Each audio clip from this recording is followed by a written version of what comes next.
शुरू करने से पहले चैनल को लाइक और सब्सक्राइब करना न भूलें मेरे प्यारे दोस्तों। यह भाग राइज के असली रूप को उजागर करने से शुरू होता है और सच्चाई यह है कि राइज पुराने समय में छात्र अध्यक्ष था जो असल में लक्स है। जाहिर है वायलेट और फ्रांसिस्को चौंक जाते हैं। वायलेट हैरान है क्योंकि उसे लगा था कि वह मर चुका है और जिन भी हैरान है। एस उसे बताता है कि लक्स उसका बड़ा भाई है और वायलेट उसे यह बात न बताने के लिए दोषी ठहराती है, लेकिन एस माफी मांगता है और कहता है कि अब से वह उसे सब कुछ बताएगा और उससे कोई राज नहीं छिपाएगा। वायलेट उससे पूछती है कि वह इतने समय तक कैसे जिंदा रहा और इसीलिए वह उसे बताता है कि उसकी मुलाकात यांगो से उस डॉक्टर के जरिए हुई थी जो हाल ही में उनके साथ था और जो मानता है कि वह अभी भी जिंदा है। ये तब हुआ जब फ्रांसिस्को ने उसकी प्रेमिका सामंथा की मौत के बाद उसे गोली मार दी थी। वह उसे आगे बताता है कि सब लोग उसे घुटन महसूस करा रहे थे और उन्होंने उसे छोड़ दिया क्योंकि वे उसे बिल्कुल पसंद नहीं करते थे और सोचते थे कि वह गलत है। यहाँ तक कि उसका बेटा जो उसके साथ था उसने भी उसे छोड़ दिया और उसने उसे मार डाला। ये सब उसके पागलपन की वजह से है, लेकिन फिलिप को एहसास होता है कि इसमें उसकी कोई गलती नहीं है और उसके साथ बड़ी संख्या में सैनिक हैं, इसलिए वे उसका कुछ नहीं कर पाएंगे। फिलिप को लगता है कि उसकी योजना विफल हो जाएगी और अब तक वही जीत रही है। फिलिप को पूरा यकीन है कि इतने सालों बाद वह इसलिए लौटी है ताकि वह उसे और उसके भाई को मार सके। वह सैनिकों के साथ मिलकर उन्हें मारने की साजिश रचती है, खासकर तब जब उन्हें पता है कि वह और उसका भाई उन्हें मार डालेंगे। अचानक सभी छात्र यहाँ पहुंच जाते हैं, खासकर निजार का गिरोह। वे आते हैं और लड़ाई शुरू कर देते हैं। एस को अब तलाल पर उसका भरोसा सच्चा लगता है और वह उससे वादा करता है कि वह उसकी रक्षा करेगा और यहाँ आएगा। यह सब उनके साथियों और अच्छे लोगों के बीच हो रही लड़ाई के बीच होता है। सभी गिरोह अब एकजुट होकर वायलेट और फ्रांसिस्को को यहाँ से भगाने की कोशिश कर रहे हैं। ये सब वायलेट के आदमियों से लड़ रहे लोगों के बीच होता है और सचमुच हर कोई एस के साथ रहने की कोशिश में यहाँ आ जाता है। वे आगे बढ़ते हैं और जब कोई उसे रोकता है तो वह वहां से नहीं जाता बल्कि उसका बचाव करता है और उनसे लड़ता है। वे एक दूसरे का हालचाल पूछते हैं और सभी छात्र अभी भी एक दूसरे से लड़ रहे हैं। एस उन्हें बताता है कि फिलो उनसे भाग रही है, लेकिन वे सभी एक दूसरे का हालचाल पूछते हैं। निक्की जाती है और पाती है कि निजार उसे बताता है कि वह मर रहा है क्योंकि जहर उसके पूरे शरीर में फैल गया है। उसे यह अच्छा नहीं लगता और जब वह मरने वाली होती है तो निजार उसके लिए वार सह लेता है, जिससे वह बहुत क्रोधित हो जाती है। वह निजार को होश में लाने की कोशिश करती है और उसके लिए रोती है क्योंकि वह मरने वाला है। वह उसे होश में लाने की कोशिश करती है और तभी पुलिस मौके पर पहुंच जाती है। वह निजार के लिए रो रही है क्योंकि वह वहां से निकलने के बाद उसके साथ रहना चाहती थी। वह उसके लिए बहुत रोती है और पूरी तरह से टूट चुकी है। वह उससे अपने प्यार का इजहार करती है और वह जाग जाता है और उसे बताता है कि वह भी उससे प्यार करता है। इससे वह क्रोधित हो जाती है और वह उसे मारती है क्योंकि वह उससे यह बात छिपा रहा था। फिर वे दोनों जागते हैं और तुरंत एक दूसरे को चूमते हैं। ठीक उसी समय पुलिस आ जाती है। वे वायलेट को जानते हैं, उन्होंने उसे पकड़ लिया है और खेल खत्म हो गया है। वह उन सभी छात्रों को देखती है जो अंततः इस नरक जैसी यूनिवर्सिटी से बाहर निकलने के लिए इकट्ठा हो रहे हैं। वजीन और उसके दोस्त एक दूसरे का हालचाल पूछ रहे हैं और खुश हैं कि वे साथ में अच्छे हैं और वह उन्हें धन्यवाद देती है कि वे अभी भी अच्छे हैं और यही हो रहा है और वे खुश हैं कि अब वे साथ हैं। इसलिए वह उन लोगों को देखने जाती है जो सोच रहे थे कि वे मर चुके हैं, लेकिन वे अभी भी जीवित हैं। और यहीं से फिलिप उन्हें जानने जाता है कि वे साथ हैं, चाहे वह निजार हो, एस हो या रिजबी हो। और जो भी उसे जानता है वह यह है कि वे उसके खिलाफ एक दूसरे के सहयोगी हैं और यह उन सभी चीज़ों से छुटकारा पाने के लिए है जो वह उनके साथ कर रही है, खासकर इसलिए कि उन्होंने इस बातचीत का फायदा उठाकर इस नरक से बाहर निकलने का रास्ता खोज निकाला। वह उसे जानता है कि अगर उनमें से कोई भी खुद को बलिदान कर दे तो यह साबित हो जाएगा कि बुराई अभी भी मौजूद है। यह सब इसलिए है ताकि वह मान सके कि विश्वविद्यालय में पत्र हैं और वे उसकी इच्छा के अनुसार एक दूसरे को मार रहे हैं। यह सब इस जगह से भागने और उससे छुटकारा पाने के लिए किया जा रहा है, जिससे वह सदमे में आ जाती है। एस उसे बताता है कि वे उसके जैसे नहीं हैं क्योंकि वे नरक के विश्वविद्यालय से भागने के लिए ऐसा कर रहे थे और वह उसे चौंका देता है। इससे फ्रांसिस्को को वायलेट के लिए दुख होता है क्योंकि उसे यह सुनिश्चित करना था कि लक्स उस दिन मर जाए और जो कोई भी यह जानेगा कि वह वास्तव में उस दिन मर गया था और उसके सामने भगवान का योद्धा दानव है और उन्होंने खुद क्या किया। निक देखभाल करने जाता है और नर्सों को धमकाता है ताकि वे उसके प्रेमी एक सुपरवाइजर की देखभाल करें। दूसरी ओर एस लक्सपच गिरोह को जानती है और उन दोनों का परिचय कराती है। एस, जिसे वह ज्यादा पसंद करती है, चाहती है कि वे उसे सब कुछ समझाएं कि क्या हुआ था और ये गुंडे वास्तव में उनकी योजना का हिस्सा थे। इस सब का श्रेय कैस को जाता है जिसने ये सारी योजनाएं बनाई ताकि वे भाग सकें और छात्रों की रक्षा कर सकें। उसे वह अंधेरी जेल याद है जिसमें वह दाखिल हुआ था। वह मूल रूप से विश्वविद्यालय से भाग रहा था और एक मुखबिर था। वह पुलिस के साथ भी काम करता था और इस काम में उसे मदद मिली थी, इसलिए वे भागकर इस विश्वविद्यालय पहुंचे। दरअसल डेव ही वह पहला व्यक्ति था जिसने पता लगाया कि यह जेल विश्वविद्यालय से भागने का गुप्त मुख्यालय है। इसके बाद मैट और जेरेमी उसे जानते हैं क्योंकि वे अलग अलग गिरोहों में शामिल थे और उन्होंने उनके साथ मिलकर छात्रों को नरक विश्वविद्यालय से बाहर निकालने का काम किया ताकि वे पुलिस को बुलाकर जिम को खाली करा सकें। ये बहुत आश्चर्यजनक है क्योंकि उसे इस बारे में बिल्कुल भी पता नहीं था और इसीलिए वे उसे जानते हैं क्योंकि वह उनकी योजना का सबसे महत्वपूर्ण पहलू थी और वह अचानक सामने आई। इसके अलावा उसके मन में अचानक प्यार जाग उठा और इससे वह बहुत खुश हुई, खासकर तब जब उसे पता चला कि वह उसकी रक्षा के लिए मरने को भी तैयार है। अचानक वह थक जाता है और इलाज कराने का फैसला करता है और वह हर समय उसके साथ जाती है जबकि लक्स अपने बाकी साथियों के साथ वहीं रहती है। एंजेलिका मैट की देखभाल करने जाती है और वह इस तरह घायल होता है और वह देखती है कि वह युद्ध में बहादुर है और इसीलिए वह जाकर उसका हाथ थाम लेता है और वह उससे प्रभावित हो जाती है। यह स्पष्ट है कि वे प्यार में पड़ेंगे और साथ में खुश रहेंगे। फिलोप लक्स के पर नाराज है और जानता है कि उसने सेलिन को नहीं मारा। यहाँ कुछ छिपा हुआ है। वह उस सीरम को पाना चाहती है जिसकी वे तलाश कर रहे थे और यह अभी खत्म नहीं हुआ है क्योंकि वह हमेशा उस सीरम को पाना चाहेगी। जब वह अपने बेटे को देखती है जिसे उसने अपने हाथों से मारा था तो वह टूट जाती है और बेकाबू होकर रोने लगती है। उन पर चिल्लाती है क्योंकि वह हार नहीं मानेगी। वीस, जेन, निक्की और रॉक्सैन फ्रिस के साथ चल रहे हैं, जो पुलिस वाला नहीं है और उन्हें एस का इलाज कराने ले जा रहा है।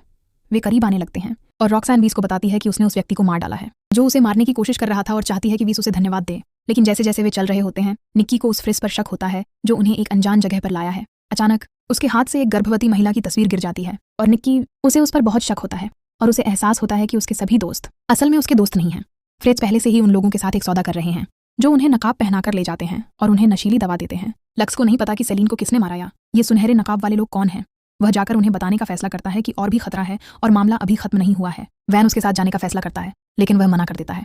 इस बीच फ्रेड जेन को मारने और उससे माफी मांगने ही वाले होते हैं, लेकिन लक्स देखता है कि वायलेट से भी ज्यादा खतरनाक लोग हैं और जेन खतरे में है। ये सब पहले से ही हो रहा है और फ्रेज तुम पर गोलियां चला रहे हैं। वह उनसे कहता है कि उसे जेन की जरूरत है क्योंकि वही अकेली है जो असल में सीरम बना सकती है और वह नहीं चाहता कि कोई भी उसके बेटे को बचाने की कोशिश करे जिसकी बचपन में ही मौत हो गई थी। वह जेन से कहता है कि उसे सिर्फ अपना खून चाहिए और कुछ नहीं, और जो भी उसके रास्ते में आएगा उसे मार दिया जाएगा। वह ऐसा करने ही वाला था कि अचानक उसकी बहन एलिसन ने उसे गोली मार दी। एलिसन खुफिया एजेंसी में काम करती है और उससे माफी मांगते हुए बताती है कि उसने उसके बेटे को नहीं मारा, बल्कि गुस्से में आकर उसने ऐसा किया।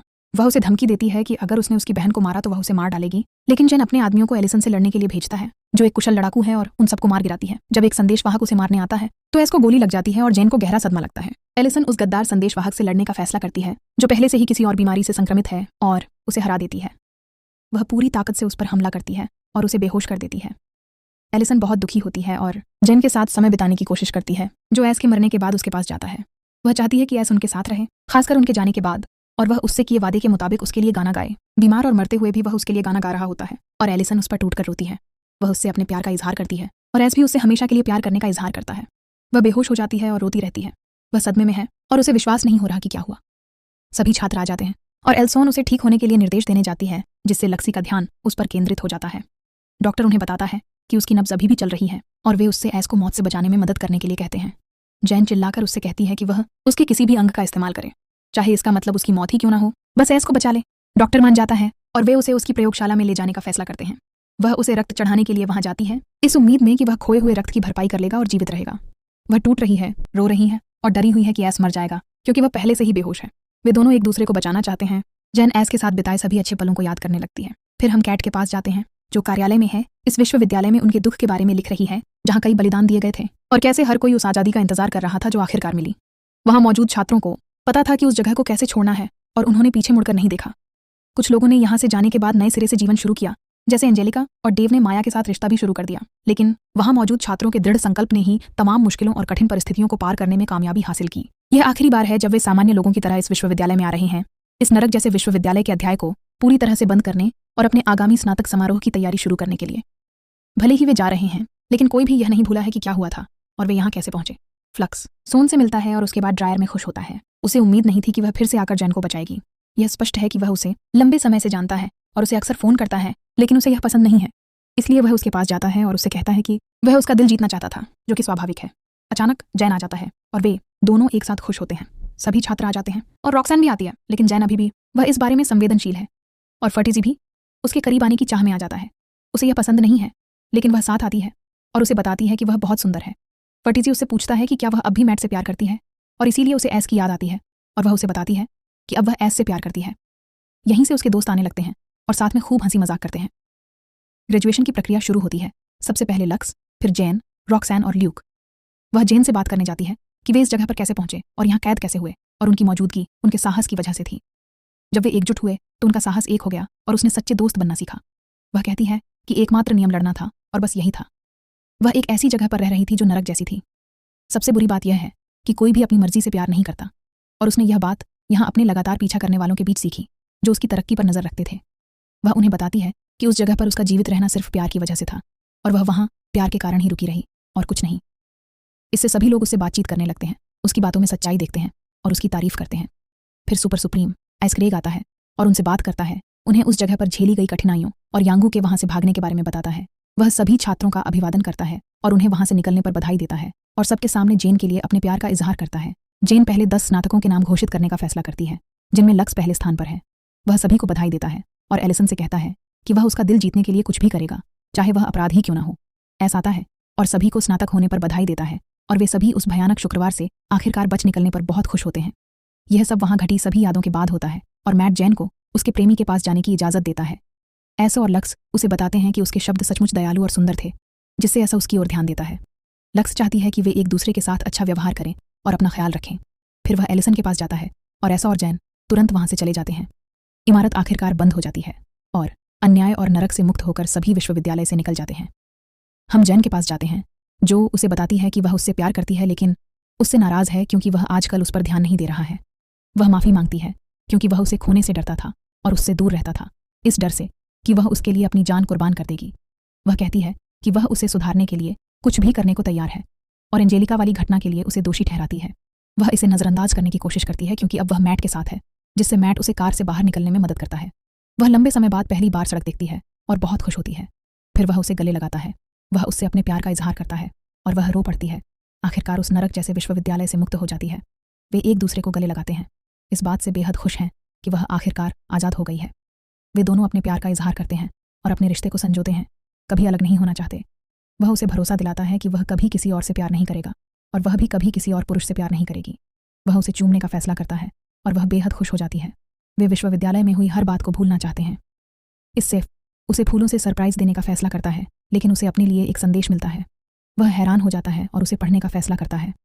उसमें लिखा है कि उसने विश्वविद्यालय में बहुत सी बुरी चीज़ें झेली, लेकिन ये सब उन और भी बुरी चीज़ों के सामने कुछ भी नहीं है जो उसका भविष्य इंतजार कर रही है। यह बात उसे अंदर तक झकझोर देती है। ये सीरीज़ यहीं खत्म होती है, इसलिए चैनल को लाइक, सब्सक्राइब और नोटिफिकेशन ऑन करना न भूलें ताकि आपको और भी कई सीरीज़ के बारे में सूचना मिल सके। हमें फॉलो करें।